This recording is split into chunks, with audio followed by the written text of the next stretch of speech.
First up, even as the Karnataka government is reeling under the outrage against the job quota scam bill, I beg your pardon, the Karnataka government is now eyeing another policy, that is to impose a 2% cess on movie tickets and OTTs. This will not go down well in the world of entertainment because Karnataka has a lot of movie goers, and in fact it was the Siddaramaiah government in 2018 that they had reduced the movie ticket prices, and now imposing a 2% cess on the tickets and also OTT platforms will only attract more trouble for the government.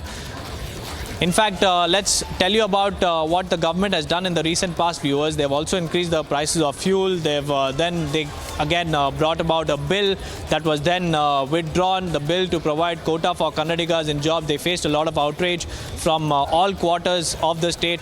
And then after that, now the Karnataka government is eyeing to impose 2% cess on movie tickets and OTT. So we'll have to wait and watch what the next move of the Karnataka government will be in respect to this.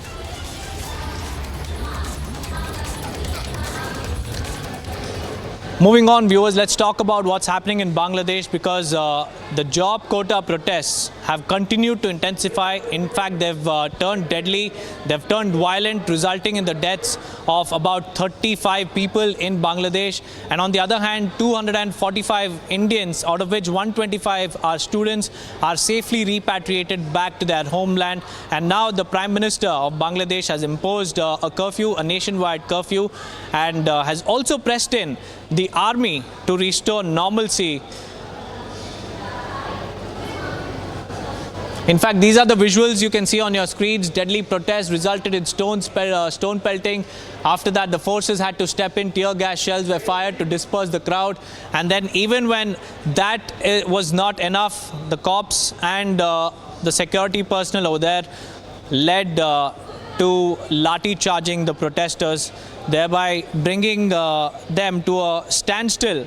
But the situation worsened even after that, and now the latest is that a curfew, a nationwide curfew has been imposed, and the armed forces have also been pressed in to restore normalcy in Bangladesh, in Dhaka to be precise. Now, to give us more insights, we have Pathikrit Pine, a strategic affairs expert, joining us live on this broadcast. Good morning, Mr. Pine. What's happening in Bangladesh? Because a nationwide curfew has been imposed, army has been pressed in. So how do you see this going forward?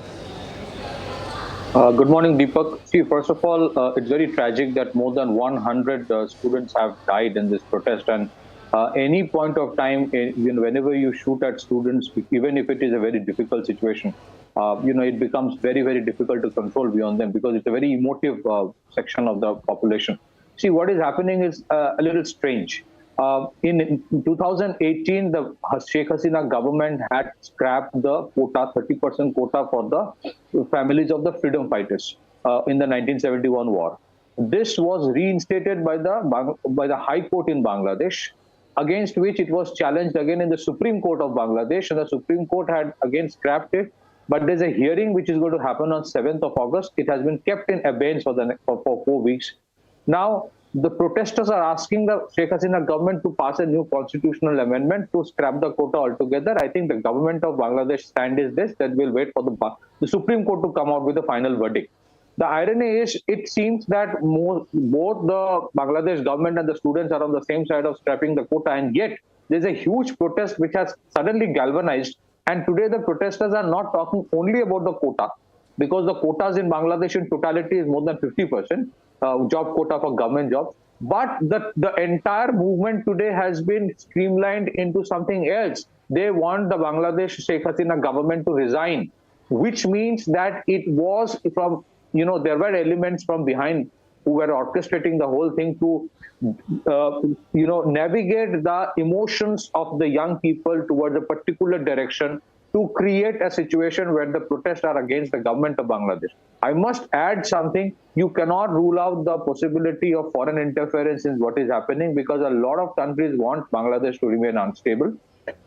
Sheikh Hasina government, to put things in perspective, had come out with a statement in May 2024 when she said that a white man had told her that if she allows an air base of a foreign country to be put up in Bangladesh, then there will be no problem with her election, but otherwise there can be issues. Now, I'm not trying to infer that is the reason why it is happening, but if you look at the chain of events, it looks very similar to the Arab Spring, which happened in many of the countries of Middle East, very similar to how it even happened during the anti-CAA protest in India, where it starts from the social media. Suddenly an umbrella organization comes up, galvanizes everybody under that umbrella organization, and starts a movement where the prime core issue gets sidelined and the movement becomes something against the government. People of Bangladesh can have issues with the government, that is their internal thing. All I'm saying is this: there is a possibility that the anger of youth and other sections of the community have been galvanized, wherein the issue has been sidelined, and it is today a protest which is purely aimed at the government of Bangladesh.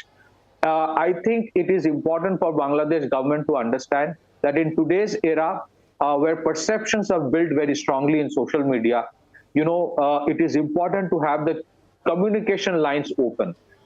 Merely shooting students or imposing curfew, I don't think beyond the point it may work.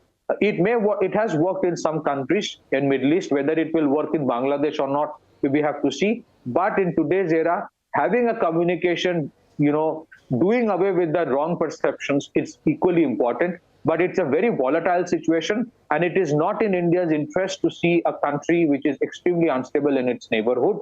So we also have to be careful, starting from what is happening in US to Bangladesh. Unrest can be created like this. So it has happened in India also, and we have to be very careful to ensure such things do not get repeated again. The possibility remains profound. There are elements who want to see countries like India also, like Bangladesh, become unstable. Back to you, Deep.